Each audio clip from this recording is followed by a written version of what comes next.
மறவாமல் நினைத்தீரையா, மனதார நன்றி சொல்வேன். என்னை மறவாமல் நினைத்தீரையா, மனதார நன்றி சொல்வேன். இரவும் பகலும் என்னை நினைந்து இதுவரை நடத்தினீரே, நன்றி நன்றி ஐயா. கோடி கோடி நன்றி ஐயா, நன்றி நன்றி ஐயா. கோடி கோடி நன்றி ஐயா. பலவீன நேரங்களில்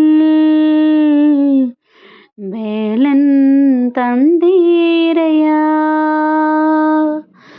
சுகமானே சுகமானே தழும்புகளால் சுகமானே, என் குடும்ப மருத்துவர் நீரே,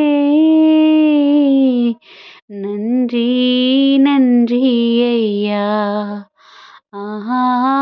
கோடி கோடி நன்றி ஐயா. தடைகளை உடைத்தீரையா, தள்ளாட விடவில்லையே, சோர்ந்து போன நேரமெல்லாம் தூக்கி என்னை சுமந்து வாக்கு தந்து தேற்றினீரே, நன்றி நன்றி ஐயா. கோடி கோடி நன்றி ஐயா. ஹாய் குட்டீஸ், எல்லாரும் எப்படி இருக்கிறீங்க? நல்லா இருக்கீங்களா? ஹாப்பியாக இருக்கீங்களா? நம்மளை எந்த ஒரு சூழ்நிலையிலும் துவண்டு போகாமல் நம்மளை தூக்கி நடத்துகிற தேவன் நம்ம கூட இருக்கும்போது, அவருடைய உடனிருப்பு நம்மளை எப்பையும் பலப்படுத்தும் போது நம்ம எதுக்குமே சோர்ந்து போகக்கூடாது குட்டீஸ்.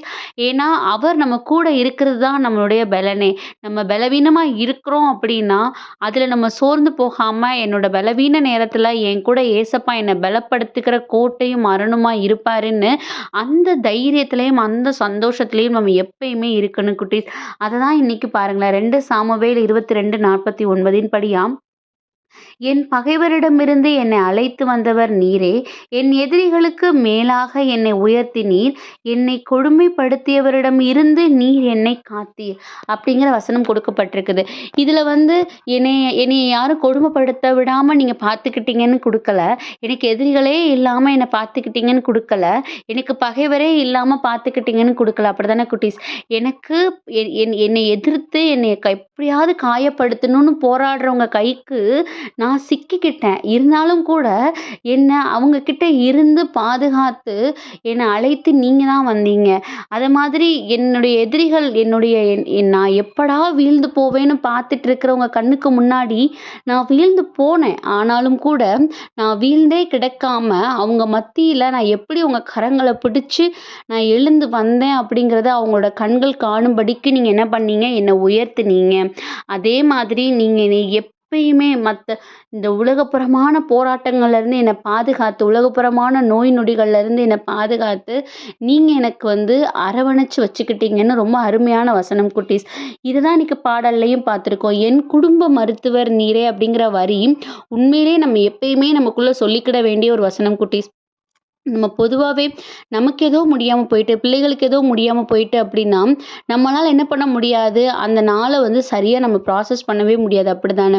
அப்போது நான் எதுக்குமே பயப்பட மாட்டேன். என் பிள்ளைகளுக்கு உடம்பு முடியலையா, எனக்கு உடம்பு முடியலையா, அவருடைய ரத்தத்தினால இந்த நோய்கள் எல்லாம் சரிப்படுத்தப்படும், அவருடைய ரத்தத்தினால என்னுடைய எல்லா விதமான போராட்டங்களும் சரிப்படுத்தப்படும்னு நம்ம எப்போ வைராக்கியமாக அவருடைய ரத்தத்தின் மேலே நின்று நம்ம அவரை விசுவசிக்கிறோமோ, நம்மளுடைய உடல் நோய்களாக இருக்கட்டும், நம்ம பிள்ளைகளுக்கு இருக்கிற போராட்டங்களாக இருக்கட்டும், எல்லாமே நிறைவானதாக மாற்றப்படும் குட்டீஸ். ஸோ அதை தான் இந்த நாள்லேயும் வசனமாக கொடுக்கப்பட்டிருக்குது. ஸோ நமக்கு சோர்வு இருக்குது, போராட்டம் இருக்குதுன்னு நினச்சி நம்ம கவலைப்படாமல், எது இருந்தால் என்ன அதிலிருந்து மீட்டு கொண்டு வருவதற்கு என் கூட ஏசப்பா இருக்காங்க, அவருடைய ரத்தம் எனக்காக எதிர்த்து போராடுறதுக்கு கூடவே இருக்குன்னு நம்ம விசுவாசத்தில் உறுதியாக இருக்கணும். அப்படி இருக்கும்போது எவ்வளோ பெரிய மலை போன்ற பிரச்சனைகளாக இருந்தாலும் கூட நம்மளை ஏசப்பா எவ்வளோ அருமையாக அதுலேருந்து மீட்டு கொண்டுட்டு வருவாருங்கிறத நம்மளுடைய கண்களும் காணும், நம்மளை சுற்றி இருக்கிற கண்களும் காணும் குட்டீஸ். ஸோ அதுக்காக ஏசப்பாட்ட ஒப்பு கொடுத்து ப்ரேயர் பண்ணுவோமா? அன்பான ஆண்டவரே, இந்த நேரத்திற்காக நன்றியப்பா. தகப்பனே, எங்களை சூழ்ந்து எவ்வளவோ போராட்டங்கள் இருந்தாலும் கூட அதிலிருந்து எங்களை மீட்டு வருகிறதற்கு நீங்கள் எங்கள் கூட இருக்கிறீங்க டாடி. இந்த உலகத்தில் இருக்கிறவனை காட்டிலும் எங்களில் இருந்து எங்களை செயல்படுகிற நீங்கள் ரொம்ப பெரியவங்க டாடி. உம்முடைய கரங்களில் எல்லா சூழ்நிலைகளும் ஒப்பு கொடுக்குறோம். உம்முடைய சித்தத்தின்படியாக எங்களை வழி நடத்துங்க. ஆமீன்.